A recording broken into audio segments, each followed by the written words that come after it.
Welcome to English Reading for Learning. The King's Brave Elephant.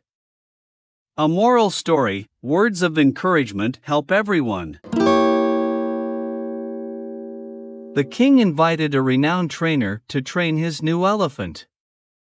The king was very fond of elephants and wanted to take all of them to the next battle. The trainer spent time with the elephant and prepared him for the battle. The king was impressed by the elephant's strength and said, "This will be my elephant during the battle. He will help me win the battle." At the battlefield, the elephant saw soldiers fighting each other and many animals getting killed. He got scared and began to run away. The king immediately summoned the trainer and said, "This elephant is a coward. You did not train him well."